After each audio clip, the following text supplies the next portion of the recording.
Welcome back, West Michigan. You're watching Alive and Well. I'm Lynda Balkema, and we are here at the First Evangelical Lutheran Church.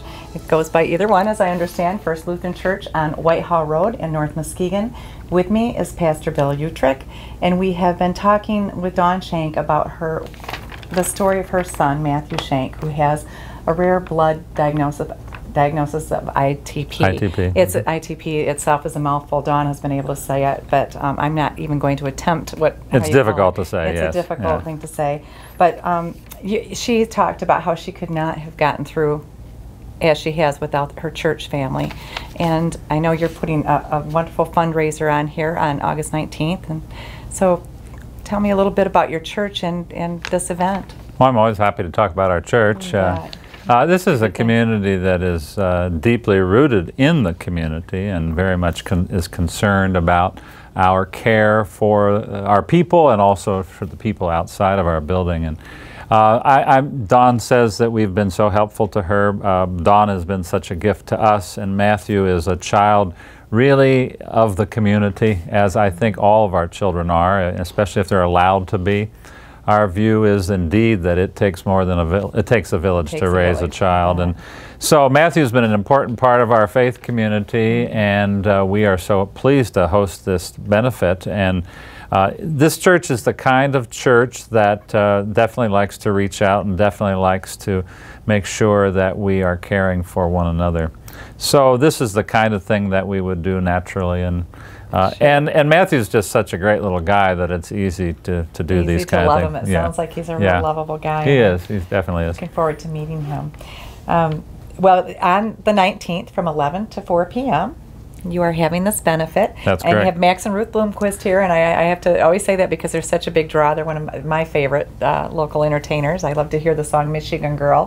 One of my favorites, yeah. Beautiful song that Ruth wrote and does. Actually, they will be at our worship service in the morning, which they have done several times previously. Oh, you'll be packed. And they then will also do some performing at the benefit itself. They're such good people, and their music is so authentic, so real, and so connected to this place we call Michigan. And right, yes, so. It is. I'd like to say also that day the Muskegon Community Health Project, Mercy Health Partners, will have a table out there that day. There might be those of you viewers that need some help with some health navigation. Maybe you have some outstanding medical bills, or maybe you have co-pays that you can't make, or perhaps pharmaceutical assistance access that you need if you can't pay for your medications. We have resources for all of those, and we will have a community health worker here that day that can help you process those applications, help you fill out what needs to be done. Things beyond the regular Medicaid, we can assist with that also, but we do have some additional programs, and we're hoping that with that, some of our programs, we can also help Dawn and her family with some of their co-pays and with some of the medications for Matthew. I know in addition to that, they have other expenses, travel expenses. They have to spend a lot of time going back and forth to DeBoss and sometimes spending the night there. So we want to provide those resources to others in the community. Yeah, and we're grateful that you're going to be here to talk about that. The issue around health insurance is an issue that this culture has not yet addressed adequately. And so it is helpful to know of resources in the community that begin to address some of those concerns, especially for children. And we're looking forward to that day when we can say that everybody's going to have coverage and everybody's going to be cared for. We are looking forward to that, where everyone will have health care coverage. Dawn briefly mentioned Bonnie, and I believe that's Bonnie Nolan. Does Bonnie Nolan attend here? Bonnie is one of our members, yes. And I know Bonnie, and I know she does a lot of work with the Make-A-Wish Foundation. That's correct. And she's Bonnie's hoping that maybe some of the Make-A-Wish Foundation can do some things for Matthew as well. Bonnie has such a good heart, and she's always willing to. She is always looking. You know, it's ironic because just a couple days ago she had Facebooked and asked me a question. Do you know anybody that does face painting? Do you know who a clown? You know, we need a clown for this Make-A-Wish party. And I don't know if it was this very one here, but we have Mrs. Teehee the clown coming, and there'll be balloons, cotton candy, face painting. So Bonnie's always working to help children, which, you know, she has a passion to help children. And what a dynamo of a lady she is, and I think a lot of people in this town know her. It's great that she does that work. Your church also does some other, you're involved, I know, with Family Promise, and you can Yeah, we were one of the founding churches with the Family Promise program here in town. I happen to be the chair of the Board of Trustees for Family Promise, and Family Promise is a an effort to provide temporary shelter for homeless families for a week at a time in church buildings. One of the segments of the population that is not currently addressed by the programs that respond to homelessness is the family. And so Family Promise tries to keep a family together while they're in this process of homelessness. And our church has been one of the hosting congregations. There are about 13, 14, sometimes 15 congregations that are a part of this program, and we're one of them. So 4 times during the year we host these families for a week at a time.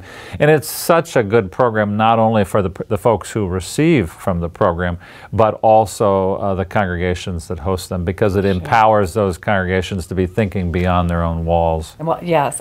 Do you still do, you had the Box City or the homeless, you did this activity out in your parking lot, I know, a couple years, to have people, or have, I think especially youth or high school kids, experience homelessness, because we often look beyond homelessness. Sure.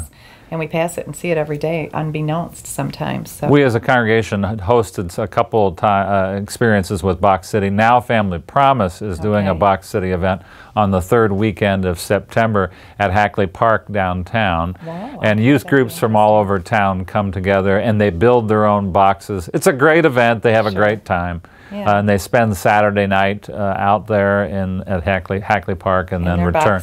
In their boxes. Regardless of the weather. That's right. That's right. They have to experience it for at least one night. Yeah. And it's true, because keeping families together, we do have, there's a place for just the men to go or just the women to go, but it's so important to try to keep families with children together. So another wonderful program that you do here.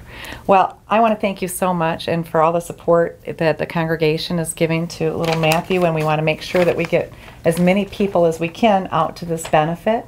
And we also want to make sure that if you yourself want to have more awareness about this, or if you know of anything, have experienced this, or if you have a need yourself, please come and we'll try to help you through any of those types of medical needs that you may have. But come out and support Matthew. Absolutely. It's such a worthy cause. Thank you. Thank you very much.